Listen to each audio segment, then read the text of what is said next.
గురజాల నియోజకవర్గ vision action plan అమలులో భాగంగా ఖరీఫ్ సీజన్ ప్రారంభంలో రైతుల కోసం కిసాన్ మేళా నిర్వహించాలన్న ఎమ్మెల్యే యలపతినేని శ్రీనివాసరావు ఆదేశాల మేరకు వ్యవసాయ శాఖ ఆచార్య నాగార్జున వ్యవసాయ విద్యాలయ నేతృత్వంలో నడికుడి ఏఎంసీలో కిసాన్ మేళా నిర్వహించారు. వ్యవసాయ రంగంలో వినియోగించే ఆధునిక పరికరాలతో పాటు అధునాతన డ్రోన్లు, సాగు యంత్రాలు, పనిముట్లను మంత్రి పరిశీలించారు.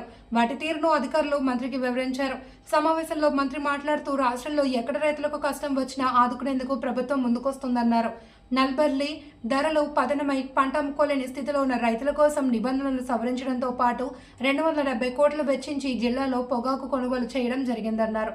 చిత్తూరులో కేజీకి ₹4 అదనంగా చెల్లించి మామిడి కొనుగోలు చేశామని ఎమ్మెల్యే యలపతినేని శ్రీనివాసరావు మాట్లాడుతూ 12 రకాల శాఖలను ఆహ్వానించి రైతుల కోసం ఎన్నడూ లేని విధంగా గురజాల నియోజకవర్గంలో భారీ స్థాయిలో కిసాన్ మేళా నిర్వహించడం జరిగిందన్నారు. రైతులు పెట్టుబడి ఖర్చులు తగ్గించుకుని ఉత్పత్తి పెంచి అధిక రాబడులు పొందాలన్నారు. జిల్లా కలెక్టర్ అరుణ్ బాబు మాట్లాడుతూ పత్తి, మిర్చి వంటి సాంప్రదాయ పంటల నుంచి రైతు ప్రత్యామ్నాయ పంటలపై మళ్లాలన్నారు. నూతన సాంకేతికత గురించి అవగాహన పెంచుకుని లాభసాటి వ్యవసాయం చేయాలన్నారు. ఎంపీ శ్రీకృష్ణదేవరాయలు మాట్లాడుతూ భూమి మీద వ్యవసాయం చేస్తున్న మాకు కొత్తగా తెలుసుకోవాల్సింది ఏముంది అనే ఆలోచన నుంచి రైతులు బయటకు రావాలన్నారు. టీడీపీ పాలకవర్గం సభ్యులు జంగా కృష్ణమూర్తి మాట్లాడుతూ వ్యవసాయ పద్ధతుల్లో వస్తున్న మార్పులను రైతులు అవలంబించాలన్నారు. కార్యక్రమంలో గురజాల ఎమ్మెల్యే యలపతినేని శ్రీనివాసరావు, ఎంపీ లావు శ్రీకృష్ణదేవరాయలు, కలెక్టర్ అరుణ్ కుమార్, అధికారులు, స్థానిక కూటమి నేతలు పాల్గొన్నారు.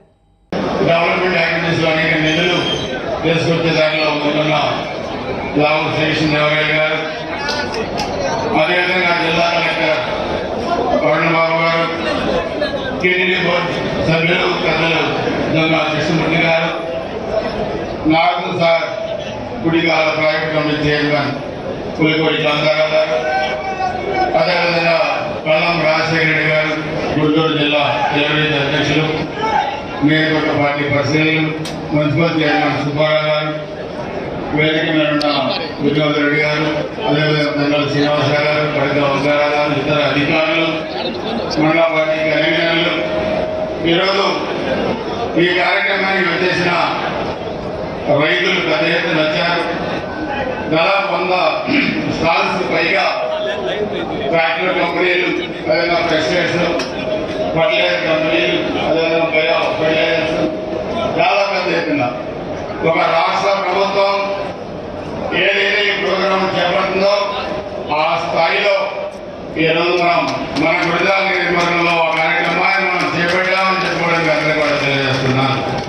దీని ప్రధాన ఉద్దేశం 19-24 మధ్య 5 సంవత్సరాలు వైసీపీ పరిపాలనలో నిర్లక్ష్యానికి గురి కాబడిన వ్యవసాయ రంగాన్ని తిరిగి పట్టాలెక్కించి మన ఎన్డీఏ ప్రభుత్వంలో గౌరవ ముఖ్యమంత్రి చంద్రబాబు నాయుడు గారు, ఉప ముఖ్యమంత్రి పవన్ కళ్యాణ్ గారు, అదేవిధంగా భారతీయ జనతా పార్టీ 3 పార్టీల కలయికతో ఏర్పడిన ఈ ప్రభుత్వం ఈరోజు వ్యవసాయ రంగాన్ని మరి ముందుకు తీసుకెళ్లే దాంట్లో రాష్ట్ర వ్యాప్తంగా కూడా బడ్జెట్లు కూడా పెంచి రైతులకి గిట్టుబాటు ధర ఏ విధంగా రావాలి, వ్యవసాయ ఉత్పత్తులు ఏ విధంగా పెంచాలి, అదేవిధంగా ఖర్చు ఏ విధంగా తగ్గించాలి, పండిన పంట ఏ విధంగా మార్కెటింగ్ చేయాలనే దాని కూడా అనేక అవగాహన కార్యక్రమాలు కూడా కలిపేయడం జరిగింది. 19-24 మధ్య మరి మామూలు 14-19 మధ్య రైతు రథాలు ఇచ్చాం. 5 సంవత్సరాలు లేవు. మళ్ళా ఇప్పుడు వ్యవసాయ పనిముట్లు మనం అగ్రికల్చర్ డిపార్ట్మెంట్ చేస్తా ఉన్నాం. మనం చూసాం ప్రదర్శనలో అగ్రికల్చర్ డిపార్ట్మెంట్, హార్టికల్చర్ డిపార్ట్మెంట్, అదేవిధంగా ఫారెస్ట్ డిపార్ట్మెంట్ అనేక మరి యానిమల్ హస్బెండరీ, అదేవిధంగా ఇవన్నీ కూడా మనం ప్రదర్శన చూసాం. ఈరోజు దేశానికి వెన్నెముక రైతు అని మనం చెప్పుకునే పరిస్థితుల్లో రాష్ట్రం కానీ దేశంలో కానీ రైతాంగ ప్రయోజనాలు మనం కాపాడాల్సిన అవసరం మనకు ఉంది. నేను నిన్న కూడా చెప్పాను, ఈ రంగం వ్యవసాయ రంగం మిగతా రంగాల కన్నా దాదాపు 70% పైగా ఉపాధి కల్పించే రంగం. దీంట్లో చదువుతో పని లేదు, ఉద్యోగాలతో పని లేదు, అదేవిధంగా పురుషుడు స్త్రీలకు పని లేదు. ఆ విధంగా 70% రూరల్ సెక్టార్ నుంచి కూడా మనకి ఆదాయం కల్పించేది ఈ వ్యవసాయ రంగం. దీన్ని మనం ఏ విధంగా రైతాంగాన్ని ఎడ్యుకేట్ చేయాలి, ఏ మందులు వాడాలి, ఏ పెస్టిసైడ్స్ వాడాలి, ఏ ఫర్టిలైజర్ వాడాలి, అదేవిధంగా వ్యవసాయ ఉత్పత్తులు పెంచేదానికి, పాడి పరిశ్రమ పెంచేదానికి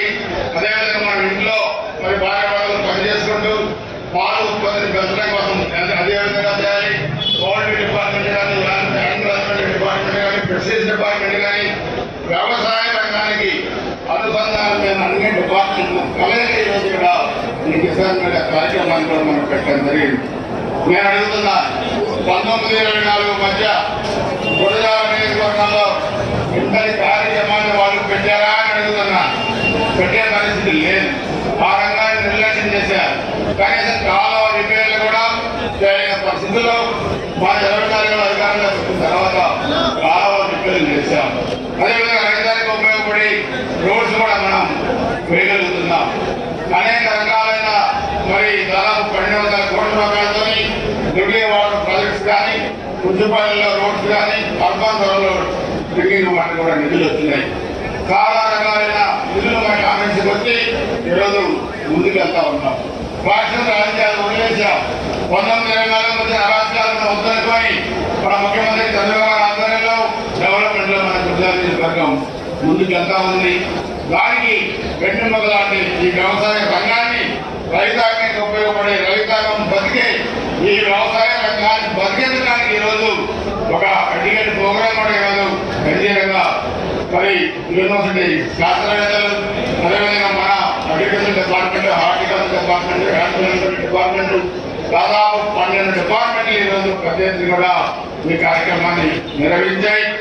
దీని తర్వాత మీకు ఉపయోగపడే ప్రతి కార్యక్రమాన్ని కూడా గ్రామ స్థాయిలోకి వచ్చి మరి గ్రామ సభ్యులను కంప్లీట్ వేసి మీకు ఏ విధమైన